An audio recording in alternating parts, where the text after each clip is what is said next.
है ये शिव स्वरूप बाबा?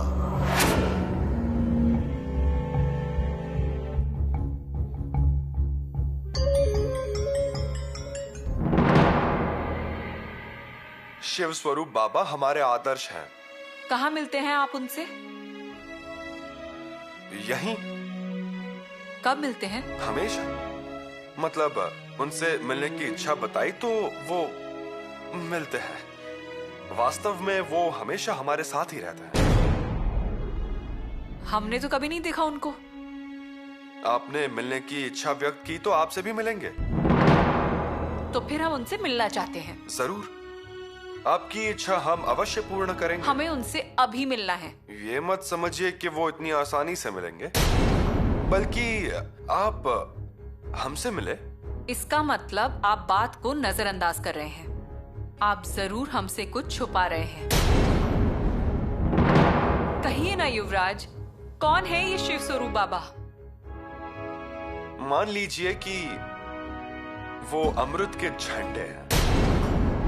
अमृत के झंडे? खुशियों की बहार है।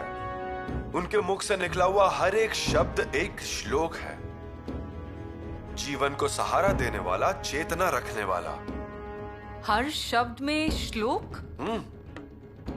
वो हमें हमारे वर्तमान की दृष्टि और भविष्य के सपने दिखाते हैं। जीवन के अंधेरे को तोड़कर आगे बढ़ने का आग्रह करते हैं। वो संदेश देते हैं हमारे स्वराज्य को बदलने का, इंसानियत की रोटी सबको खिलाने का।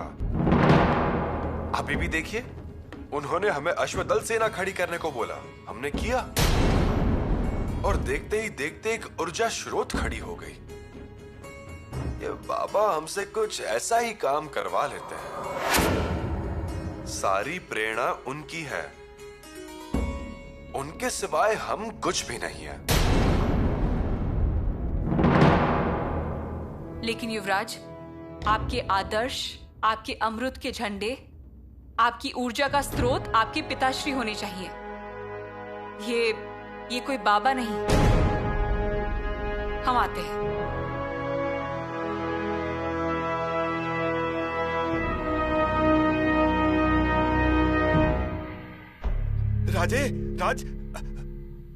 राज, अरे राजा जी, आप हैं कहाँ? क्या हुआ? कहीं शेर तो नहीं पीछे लगा ना? अरे शेर होता तो चलता, लेकिन ये नहीं। अब बोलेगा? राजा जी, रायगढ़ से पूछताछ के लिए आए हैं। पूछताछ? रायगढ़ से? कौन आया है पूछताछ के लिए? रायगढ़ के किलेदार और स्वराज्य के प्रतिनिधि राहु जी सोमनाथ। राहु जी सोमनाथ? इतना बड़ा मंत्री आया है। पूछताछ किस बात की है? वो अश्वदल। क्या? अश्वदल के बारे में पूछताछ? मतलब हमारे भैया की भी पूछताछ होगी? वो तो होगी ना, नियम के अनुसार सब होगा। फिर? जैसी करनी वैसी भरनी कहते हैं ना। कहना नहीं चाहता, लेकिन जीजा जी का घोड़ा बहुत उछल कूद मचा रहा था। अब उसे लगाम लगाने के लिए राहु जी सोमनाथ आए हैं। कुछ न कुछ हमेशा भैया के साथ होता ही रहता है। इसलिए हमने जीजा जी से कहा था, ज्यादा मनमानी मत कीजिए, लेकिन सुनते कहाँ हैं। बाद में ऐसे मुंह की खानी पड़ती है। सुनिए जी, मैं क्या कहती हूँ, आप जाके देखिए ना, और रोक सके तो रोक लीजिए। कौन? हम? युवराज और रायगढ़ के बीच में हम नहीं पड़ेंगे, वरना बेवजह हम पर कुछ आ जाएगा। और हम क्या कहते हैं, जो होना है वो नियम अनुसार होने दीजिए ना। मतलब वो पूछताछ करेंगे, युवराज उसका सामना करेंगे। अरे आप ऐसे पीछे मत हटिए, और ऐसे समय में हमें ही उनका साथ देना चाहिए ना।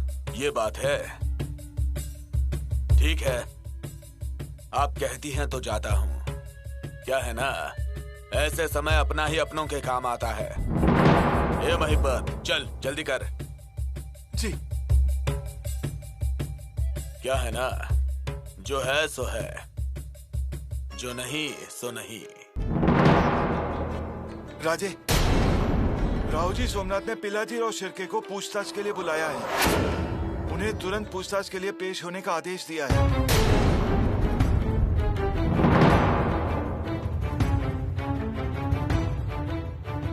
क्या कहा? हमारे पिताश्री से पूछताछ? जी।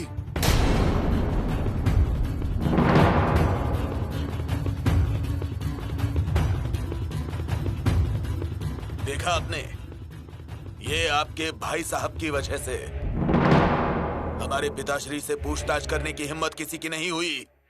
यह आज हुआ है। अश्वदल के टापों से उड़ी हुई धूल हम पर भी आ ही गई।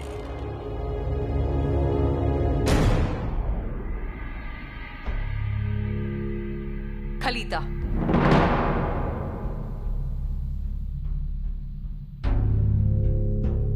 शिव स्वरूप बाबा का खलीता।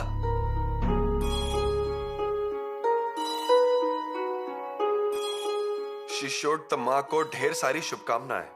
हम अपनी इच्छा व्यक्त करते हैं और जब आप इसे पूरा करते हैं तो हम इसकी सराहना करते हैं। हमने अश्वदल सेना खड़ी करने के लिए कहा और आपने अश्वदल सेना खड़ी की। अब हमें किसी से डरने की कोई जरूरत नहीं है। जो घोड़े की आवाज आती है वो शिव शंभू के डमरू का प्रतीक है, ऐसा हमें लगता है। अब हमें किसी भी शत्रु का कोई भय नहीं है। वैसे ही इसके अलावा छत्रपति ने आपको एहसास दिलाया, ऐसा खलीता आप तक पहुंच गया है। इसे नजरअंदाज कर दीजिए और आगे बढ़कर अपने लक्ष्य को पूरा कीजिए।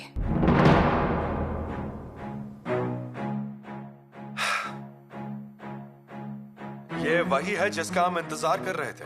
युवराज, छत्रपति की बातों को नजरअंदाज करने को कह रहे हैं ये? ऐसे बाबा के खलीते का बेसब्री से इंतजार करते हैं आप? युवरागी, आपको गलतफहमी हो रही है। तो आप हमारी गलतफहमी दूर क्यों नहीं कर देते? बाबा जी के आशीर्वाद से ही अश्वदल की सेना खड़ी हुई है। अश्वदल की सेना खड़ी की? उन बाबा के लिए इतना सम्मान?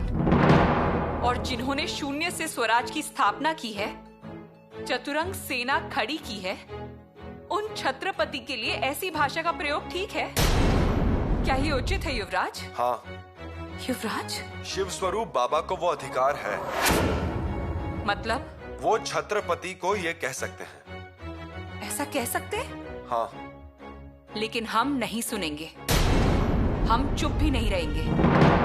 युवराज, बंद दरवाजे के पीछे आपकी ऐसी ही कुछ चर्चा हुई थी। आप कितने परेशान थे। उस चर्चा में क्या हुआ ये आज तक आपने हमें नहीं बताया है। हमने भी आपसे नहीं पूछा। लेकिन अब हम चुप नहीं रहेंगे युवराज। आप जैसा समझ रही हैं वैसा